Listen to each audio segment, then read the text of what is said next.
how can a man support his significant other while going through infertility and or loss? The first way I would say that a man can support their significant other is by getting involved in the process. The more involved you are, the more committed you are to it, the better you'll be. Welcome back to the PCOS Holistic Coach podcast with me, Dr. Ami Patel, pharmacist, fellow sister, and coach. This podcast is an easy to listen to resource for your busy on-the-go life. You will learn how you can live a healthier and happier life with PCOS from real conversations about managing PCOS and the symptoms with amazing guest speakers.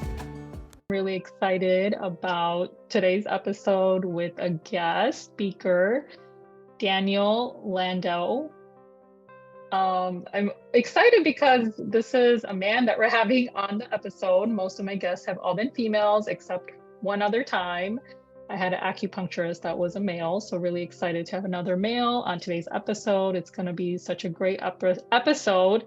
And I think this is going to be something that I know most of my followers and listeners, viewers are women, but I think this would be such a great episode for them, for you guys to listen to with your significant other and maybe even have like a conversation afterwards, because we're going to be covering a lot on a male's perspective on infertility and miscarriage with our guest speaker. So with that being said, I'll give an introduction of Daniel. Daniel is the founder of a nonprofit organization called Helpline, which provides all men who struggle with miscarriage and infertility emotional support. Daniel has a BA from Queens College in New York in political science and a master's degree in nonprofit management and leadership from the Hebrew University of Jerusalem. Daniel currently lives in Israel with his wife and 2 children. He loves sports and music, plays saxophone, piano, and sings, and is a volunteer EMT, and loves to be social and travel and food. A lot of great things. I love food and travel too. So welcome, Daniel, to the podcast and YouTube channel. Thank you so much for having me on your podcast and YouTube. Well, first question. So, this is very different, first of all. So there's definitely a personal connection here for you, I'm sure. So can you tell us a little bit about your story and why you got interested in starting the podcast that you have and the nonprofit organization? Sure. So my story is, I'm now married 6 years. Before my wife and I got married, we did genetic testing and we found out that we're both carriers for 2 of the same genetic conditions. So, which meant we had to undergo IVF with PGD, pre-implantation genetic diagnosis testing. And so we decided that we were going to get married and go through the treatments and go through our journey. And we decided to move from the United States to Israel because in Israel, the fertility treatments are actually covered. So instead of shelling out thousands and thousands of dollars, which unfortunately many Americans do, for fertility treatments on their pursuit of fatherhood, we moved to Israel. We started our journey. We did a round of IVF. Was successful, did an embryo transfer, that was also successful. And then 12 weeks into the pregnancy, my wife and I experienced a miscarriage. And when that happened, I was completely devastated. I was all alone. I had no support. The only thing I found was a random Facebook group, which I made a post on. And my wife had all the support in the world, everything from support groups to hotlines to organizations to friends, you name it, she had it. Because what typically happens is that the focus is so much on the woman and the men are completely ignored. So when I went through this journey, I was completely lost. I was reevaluating myself as a spouse. Why did this happen? Because I couldn't fix it. What am I doing for a career? Where are we living? What's my relationship with my religion? Everything you can possibly imagine that's going through a man's mind all the time was happening and on a deeper level. So I realized after going through this that I really needed to make a change in my life, a serious change in my life. And I went back to school to get my master's in nonprofit management. And while I was in school, there was a course I took called Project Workshop. So in that course, I actually created a support group for guys who were struggling with miscarriage, fertility, stillbirth, and infant loss. And it was very, very successful. And from that support group and encouragement from my professors and talking things over, I realized that this is really such a need in the blue ocean. So I created Men's Helpline from my experiences so that no man is ever left alone on their journey. And been officially a nonprofit organization since this past July. I've been working on it a little bit longer, a little over a year. And that's the story of how Men's Helpline was created. And as far as the podcast goes, we call it now Men Talk, or I'm merging podcasts with a friend of mine who's actually a board member. We're going to change it up. But the topic and how I run my podcast is basically like a therapy session, even though it's not really therapy, because I have guys come on the podcast and they come on and they share their stories and their journeys about these challenges, and they open up and they give support and ideas and thoughts to help other guys get through it. That's so amazing. First of all, it's amazing what you do, and it's like just inspirational to see that you turned something that was like so painful for you and a dark time, and then you use that to now help other people. So for those that are going through that, they don't have to go through it to the level where you went through it without support. And yeah, that's just really inspirational. And it's amazing to see now that like other men are coming onto your podcast and sharing that and helping each other out. I mean, I know like as a woman, we have like friends and we are more open to talking about our emotions and sharing things like this. And I know men are usually not as comfortable doing that. So it's amazing that, you know, you have those guests doing that. And I'm sure a lot of men can benefit from those conversations, and even women. And with that being said, I know, like you said, with women, there are so many resources out there, but for both people, it can definitely take like a physical toll, mental toll, emotional toll on the individual, and also affect the relationship between the couple. And like each individual is trying to figure out, like you were saying, right? Like, how can I support myself? How can I support my significant other? So from your experience, how can a man support his significant other while going through infertility and or loss? The first way I would say that a man can support their significant other is by getting involved in the process. The more involved you are, the more committed you are to it, the better you'll be, and the better your communication will be, because you'll know what her needs are and what her wants are and likes are. For example, in our case, throughout the fertility process, I was the one giving my wife the shots. So I knew that she wanted to listen to her favorite music. So we put on the music, I gave her the shots, and we had like our little routine. And then especially when it came to the 2-week wait, you know, we had conversations, we went out, we did things, we tried to find some distractions. So the more in touch you are with your spouse, the better, and to make it stronger. I mean, there are also other ways that you could support her through it.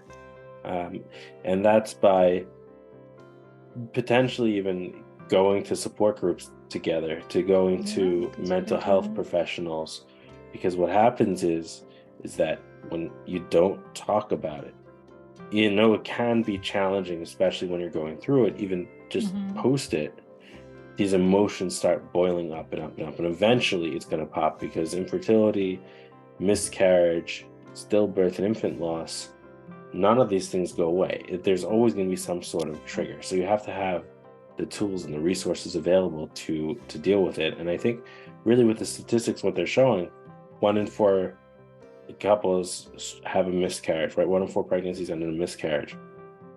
1 in 6 couples go through infertility.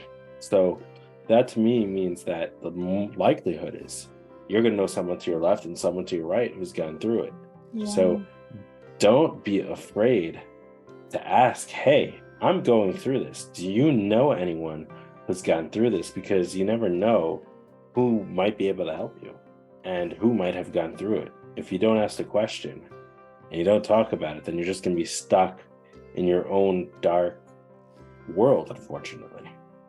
Yes, definitely. I agree. So many things to say there. So first, I love that you said, supporting her, like going through two support groups together. I think another thing may be like appointments, going to doctor's appointments together. I think like sometimes that's just like, oh, it's just another doctor's appointment, but I think that that could be really helpful as well, going to those together. Definitely. And yeah, I love that you brought up the point about like the statistics that, it is really common. 1 in 4, like you said, experience the loss, and 1 in 6 struggle with fertility. I think first it's like getting rid of that shame that society puts around couples that may be struggling with fertility, right? And pointing fingers like, oh, it's this person's fault, or it means that you're not, a woman or a man because you struggle with this. I think first, like acknowledging that this is an issue, it has nothing to do with the factors that I just said, and that there shouldn't be shame around it, but you can actually turn to people and get support and help. Yeah, I think that's a really good point. And I think if somebody, what do you think, like if somebody does bring that up, how can somebody, like what advice can somebody who has not experienced infertility, has not experienced loss, like what is something they can say to somebody that is going through that? Because they probably don't understand like what the couple is going through.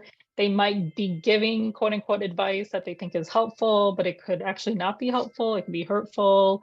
I mean, this is really sensitive and can bring up a lot of emotion. So I think people mean well, but when they don't know what to say, they end up saying the wrong thing. So what are some appropriate things that can be said? I think the first appropriate thing that can be said when they don't know what to say is to ask the person, what does it mean for you that you're going through this? What does it mean that you're struggling with infertility? What is that journey like? Right? What does it mean that you just experienced a loss? What's going through your mind, and how can I help you become a stronger person, you become more productive, whatever that specific need is? That's the first question that definitely needs to be asked, because oftentimes people don't know what to say or how to respond. A lot of times the typical response is, oh, that sucks, I'm sorry, right? People don't know how to respond. So the first question that really needs to be asked is, what do you need? How can I help you? Right? What can I do for you? And if the couple or the person is not willing to answer that question, then maybe they just need some space and the time. At some point, they might speak to you about it. But when you're going through it, sometimes you need time to grieve and to process things. So it might not even be the right time for that person to answer that question. Or if the right things to be said is, right, I'm sorry, that's a typical response. Is not necessarily the best response. What people want to hear in that moment is, how can I help you? What do you need at that time? Yeah, I totally agree. I love that those words or phrases that can be said. I think, yeah, asking, like each person's needs are different, right? They might need space. They might just want somebody to listen to them vent or anything. So I think, as you said, the best approach is ask, like, okay, what does that mean for you? And how can I best support you, whether it is now or in the future? So yes, thank you for bringing that up. The next question I have is going back, similar to the, not last question, but the one before. So based on your experience, how do you think women can support men when they're experiencing these things? Because like we were saying, right, there's so many resources for women. Yes, the woman is going through the changes in her actual body while going through this, and men may not be going through that, the physical changes, but that's not to dismiss any of the feelings that men experience and feel and the impact that they have on their mental health and emotional health. So how can women who are also in a fragile state, what do you think they can do to support their significant others? Living with PCOS has been a lonely experience for me. I've felt even more alone around the holidays. Although the holidays can be full of fun and special memories, They've also been filled with anxiety about comments people may make about my weight, when I'm planning to have kids, or any of my other PCOS symptoms. The holidays have been a stressful time with travel, food at holiday parties, and just being out of my usual routine, which manages my PCOS. Over the years, I've learned how to get through the holidays while being in control of my PCOS. Now, you don't have to go through this upcoming holiday season alone or stressed. I am launching a PCOS holistic healing community in October 2023. Inside the community, you can connect with like-minded individuals who also want to prioritize taking control of their PCOS, monthly educational sessions followed by Q&As, participate in guest expert interviews, and have one-to-one coaching support from me. Submit your information via the Google form linked in the description to learn more and save your spot inside this exclusive community. Now, back to the episode. So the first thing that I think women can do is to try and get on the same playing field as their husbands, as their men. For example, what do I mean by that? Is oftentimes I hear couples saying, because the fertility space and the treatments is a long process, is they'll say, "Oh, I want to start treatment again by June," let's say. But the man might not be ready to start treatment again by June because they're still processing this grief, right? This trauma that they experienced, that miscarriage, whatever the case might be. So to really be on the same level as the communication, because you cannot go through the process without them. You need to be in this together. So to be able to communicate closely and better and understand what they specifically need. The other thing is really trust the man in the relationship as well, because it takes two to tango, right? So and other things that the woman can do for the man is encourage them tremendously to talk about it, to speak about it, to seek mental health professionals if that's what they need, to take up an interest of theirs. So they're not sitting around the house going down the whole depression route. If you're interested in music, say, "Hey, why don't you go take out your instrument?" Or "Why don't you go play a sports with friends or go to a game?" Whatever the case might be in that instance. Encouragement is so key, because a lot of times they're not encouraged. They're not talking about their emotions. They're just going through the process and the steps and doing the next time. And then when you go to the next round and you have that, unfortunately, that next failure, that miscarriage, which I don't like to call it a failure, or that transfer that didn't work, or that cycle where you didn't get the highest sperm quality and the highest amount of embryos, everything just builds and builds and builds and builds and builds, and eventually it's going to pop. So the woman needs to encourage the man to talk about it, to get out with his friends, to get out of the house, to be open about it with their boss, to get the mental help that they need, to also give them the space to grieve as well, and even encourage them to go to the appointments with them, take part in the process, and become one as a couple in that way, because it's a very stressful and long process. Yeah, definitely. So I basically approaching the situation together as a couple, not just that's her problem, that's his problem, but okay, this is our problem. How can we help each other? Communicating the needs, and like you said, letting, or as a woman, giving your significant other that space and time to communicate his emotions and feelings. And I think that's also important because the communication is key in all aspects of a relationship and life. So I think just even before, obviously nobody hopes to be in this situation and go or have these challenges come up. So even before starting the journey to conceive, just having those conversations and expectations about what does fatherhood look like to you.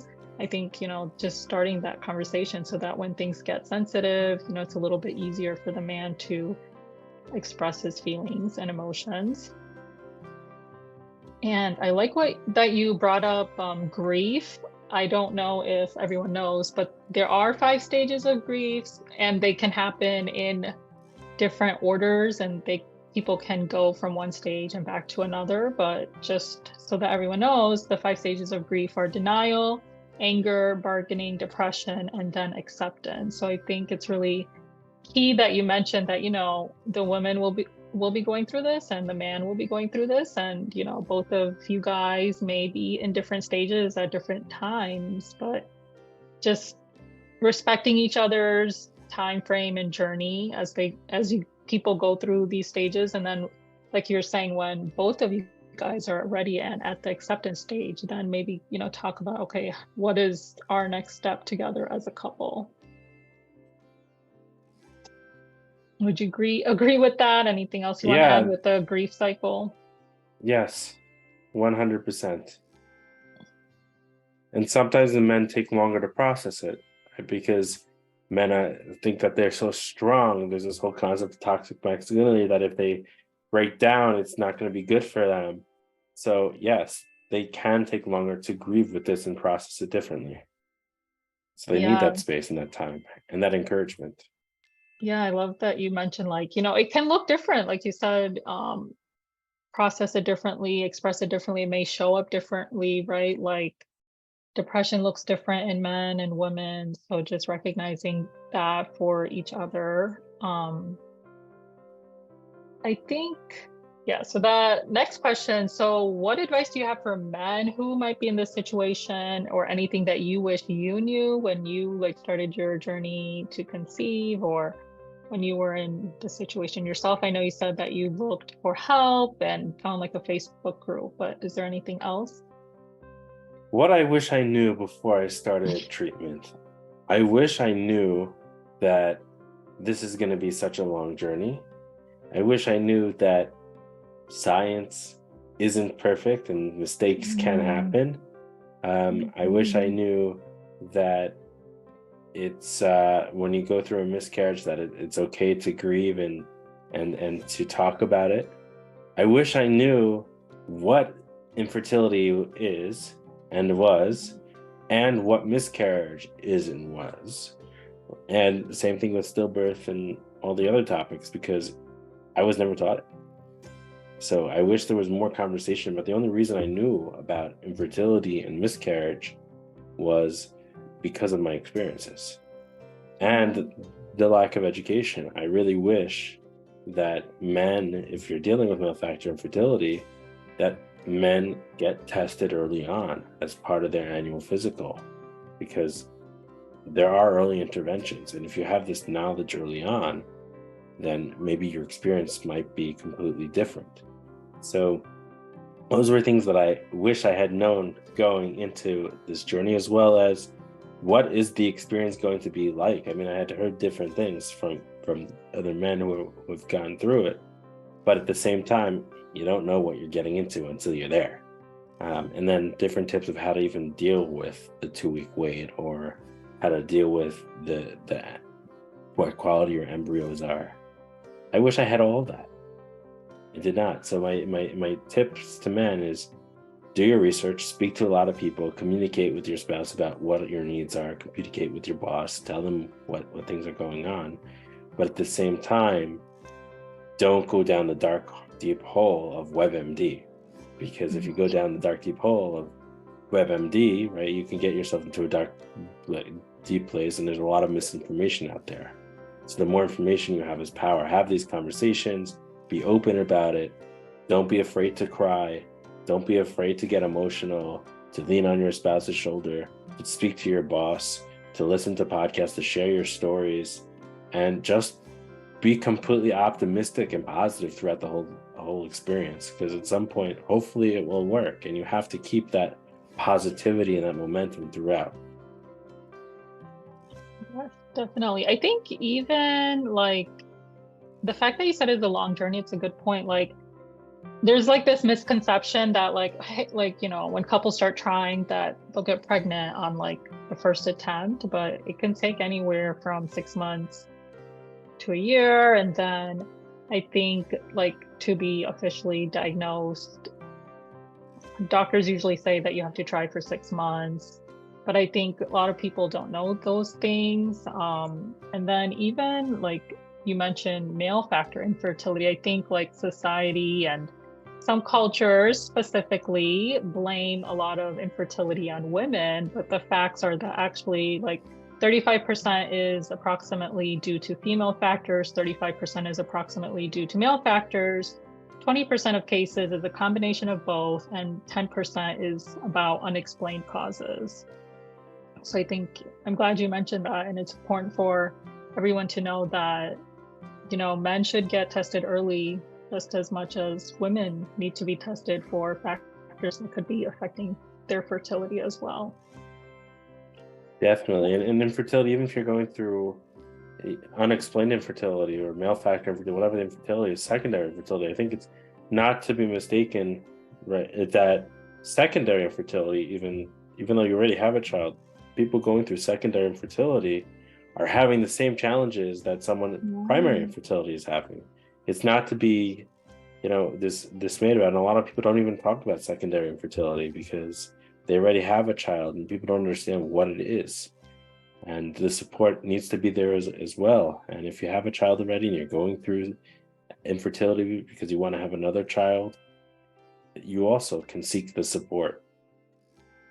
That is a great point. Yes. I think it's so complicated because I feel like these situations are so tricky because people can say things to you like, well, like you already have one child, like you should be grateful, right? Like those things come up, but there's nothing, there's nothing wrong with, I mean, what I'm trying to say is that the same experiences are just as valid and justified for primary or secondary. And I think sometimes secondary infertility is a lot harder to go through than primary infertility, because you know you want to keep building your family and you have a child, like what the heck, why can't I have more children? So the trauma there can sometimes be a lot worse than primary. I mean, not to say that primary is any better, but infertility is infertility. Exactly. No, that's such a good point. And going on to maybe a little bit more positive talk, what are some of the resources that are available now? I know like what you're doing, you can elaborate a little more on that. And I think nowadays, like the power of social media, which is how we connected, has provided people with more information. But, you know, once again, social media is great, but also being careful about what you read or see or watch on social media, and just making sure you check the facts and the source behind it, and always speak to your providers about any specific questions you have with any resource. But with that being said, what are some resources that are available now for men? So aside from Men's Helpline, which we're obviously a resource in our podcast, our Instagram page, social media, and so on. Yeah. There are several books out there dealing with infertility and miscarriage. And there's films out there. There's a film called The Easy Bit, which talks about male factor infertility. There is a book called The IVF Dad. There's many books now starting to come out written about men's experience when dealing with infertility and miscarriage. So there are books, there are podcasts, there's social media pages, and there is actually even one great resource is to actually connect with a therapist. There's a therapist by the name of Brendan Johnson who actually focuses on men when dealing with infertility and miscarriage. And there's another therapist who's in training. His name is Stephen Miller. So really connecting with some of these male therapists who have actually experienced it firsthand. And I'm happy to be a resource for people. You can reach out, follow our Instagram page, but don't be shy. Yeah, I think acknowledging that, you know, all the feelings that men that go through with infertility are valid, or with loss, you know, acknowledging that, and now just knowing that there are all these resources out there. You can get support. You don't need to go through it alone. And you mentioned your Instagram. Can you just tell us like your Instagram handle and any other ways to find your information and connect with you? Sure. So my Instagram handle is @mens_helpline. That's for Instagram. And our website is menshelpline.org. You can also find me on Facebook, Daniel Landau, and you can find Men's Helpline also on Facebook, and I can point you into a couple different resources in terms of private groups for men as well. You can find me on LinkedIn. You can email me, daniel@menshelpline.org. And you can check out our podcast as well. It's on menshelpline.org/podcast, or you can find it on Spotify or Amazon. Basically, we're on all the main podcasting arenas. That's the best way to reach me. Amazing. Thank you so much for having this conversation with me. I think it's going to be really helpful. Was there anything else you wanted to mention that we didn't touch on, or you think we covered everything? I believe we covered everything. I mean, the main important thing here is, for the wives and for the men, is just remember you're not alone. There are so many other people going through it, and just keep talking about it, sharing your stories, your journeys, and try not to get down on yourself too hard, that the fact that you're going through infertility or going through miscarriage.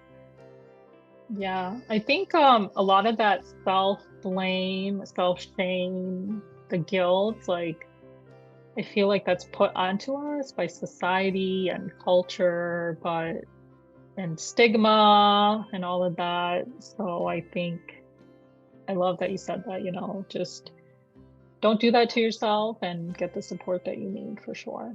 Definitely. Thanks so much for having me on the podcast. Yes, thank you so much. That was a phenomenal conversation with Daniel. All the resources and information will be included in the show notes. Be sure to reach out to him for any questions or help that you have, and feel free to reach out to me as well for any questions or help that you may need. As always, be kind to yourself, be patient, and focus on progress, not perfection. See you in the next episode. If you enjoyed this episode, please leave a review on the podcast so it can reach other listeners that need support with their PCOS. If you're watching on YouTube, please like, comment, and subscribe. I would love to connect with you. Send me a DM on Instagram or TikTok at pcos.holistic.coach. Until next time, thank you so much for tuning in.